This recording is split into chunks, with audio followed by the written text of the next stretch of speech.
What's up guys, Will's Garage here. Today I'm going to be installing my JRZ suspension on my E92 M3. Let's get to it.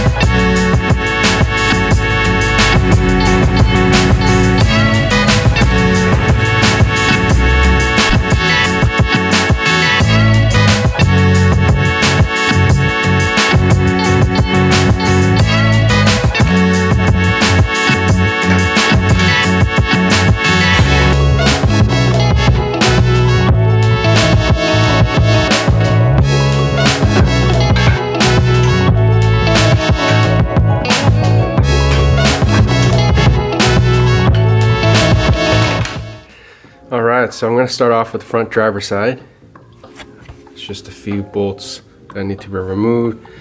I'm only taking off this 16mm bolt to disconnect the sway bar end link, and there's a few wires that I need to remove, such as this bracket right here. So I'm just going to go ahead and disconnect everything.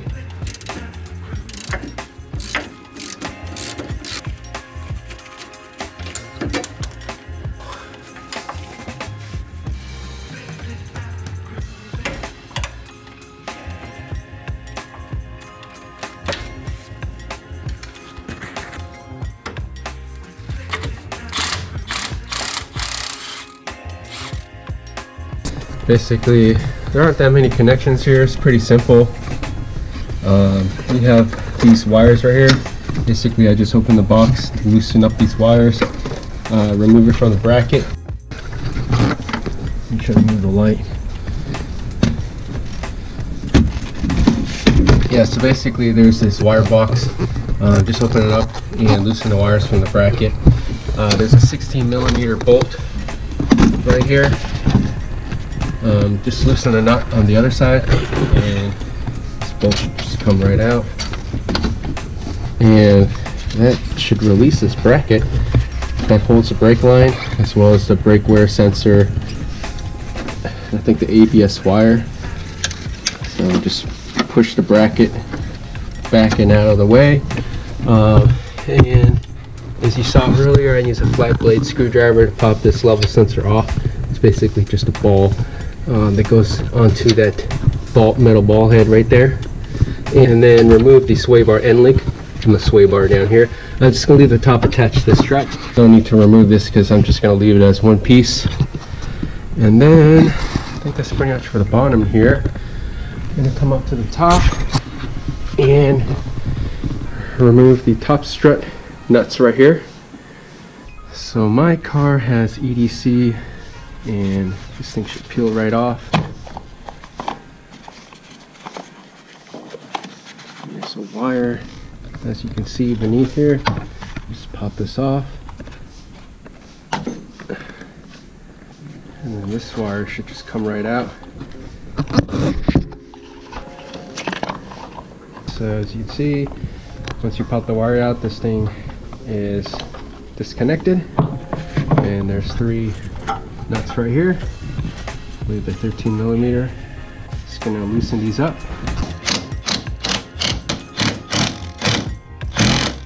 Leave a few threads just to hold it in place. Alright, so I think it's ready to come out right now. Everything's loosened up and out of the way. Just gonna loosen the last top nut right here.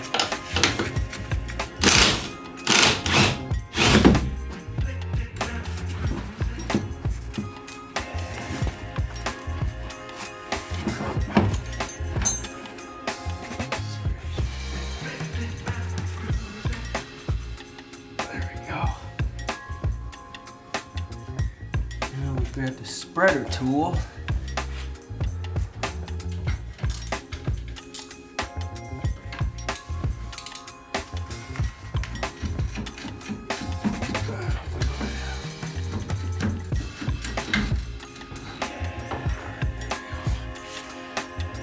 Alright, so let's install the new one. Yes, I'm guessing the hose has to go through here first. Oh, let's see how this works.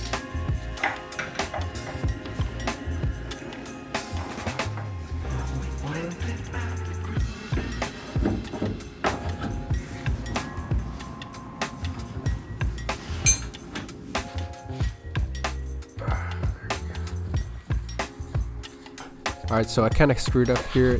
Initially, I wasn't paying attention to the orientation of the coilover and installed it backwards. So there is a difference between left and right, and I didn't realize it until I bolted it up. And I ended up having to do it all over again, so don't do what I did. Alright, so when you slot the strut in, there is a difference between left and right. And you can easily tell because there's a little notch right here. So the camera's picking up, but you see that little black notch? It lines up with the hub right here. Point it out. Yeah, this notch right here lines up. So if it doesn't line up, that means you have it backwards. Also, your top strut hat, in this case I have Vorschlag camber plates, indicates right here that this is left front. Alright guys, so now we're going to move on to the rear now. So for the rear, we're going to remove these two bolts right here. This one's an 18 millimeter, this one's a 21 millimeter. We're going to take those out. Doing that, we're going to apply some load onto this control arm right here so that it doesn't shoot out.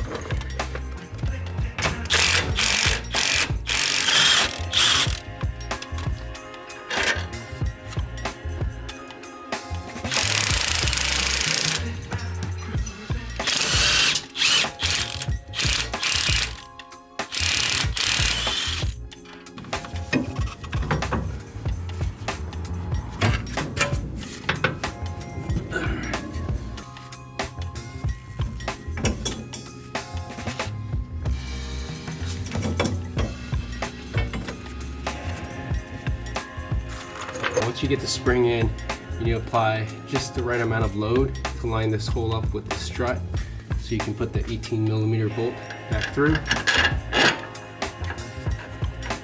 And just put a few threads into it. Alright, so now we're just trying to get this hole aligned to be able to get the 21 millimeter bolt through. Almost there. As you can see here, I'm using a punch alignment tool, but after doing the other side, I realized it isn't necessary. The trick is to get a second jack to push the hub up so it aligns with the control arm. It's extremely difficult to get this hole perfectly aligned, so what you want to do is stick the bolt in to get a few threads started first, then simultaneously raise and lower the hub while wiggling the bolt through, and eventually you're going to get it.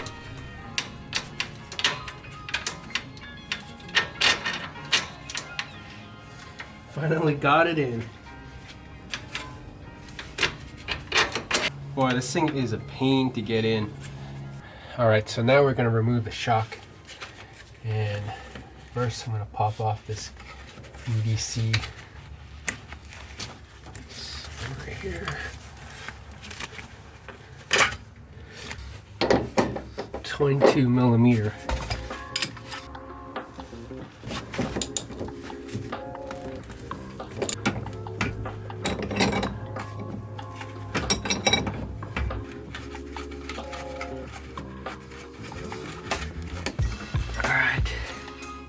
Got it.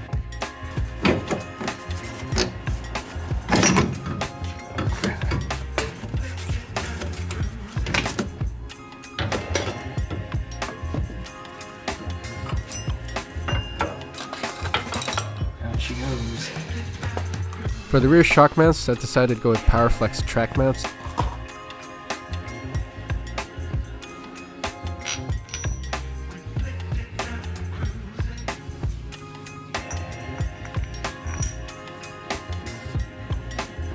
It comes with some grease that you're supposed to put on the metal sleeve.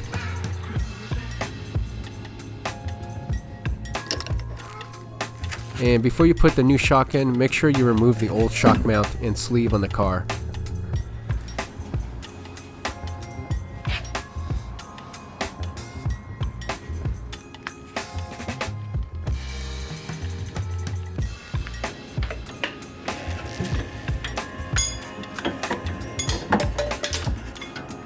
Alright, so now I'm doing the rear driver side.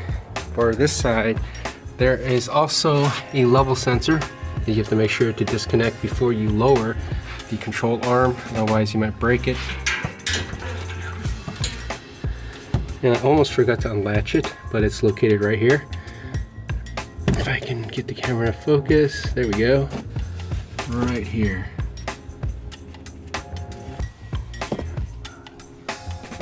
And for the final step of routing the external reservoir hoses, for the rear I drilled a hole in the fender liner and routed the hose to the rear bumper where there's a vent.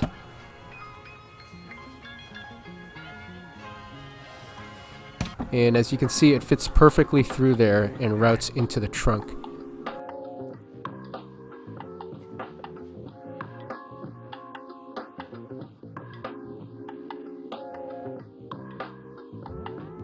The same applies to the other side.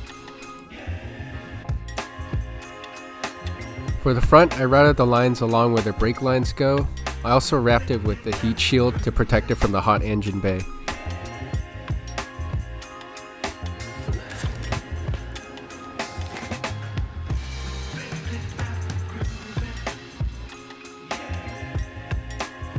For the driver's side, it's also routed up along where the brake line goes.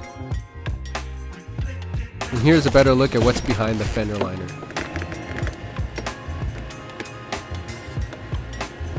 The line routes up behind the airbox, which you'll have to remove to have easier access.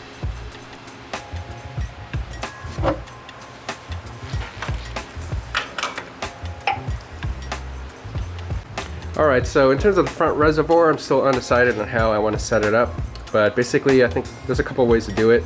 One is to remove the cabin filter and replace the cabin filter with Berger Motorsports filters, which covers this portion right here, and that applies to both sides. Or the other method, which I think I'm going to temporarily do for now, is put the canister into this crevice right here. As you can see, there should be just enough space to fit the canister right in there. Hook it up to the quick disconnect here. But yeah, I think I'm going to end the video right here, and up next, once I finish hooking these up, I'm going to set the ride height and then get it corner balanced, which I'm going to be doing it myself as well, which is going to be interesting because I've never done that before. And that involves getting the floor perfectly level, and I purchased some roll-off leveling pads, which I'm going to have to set up in the garage, and I'm going to show you guys all of that. So if you're interested in seeing more, please stay tuned, subscribe, like, and I'll see you guys in the next one. Peace.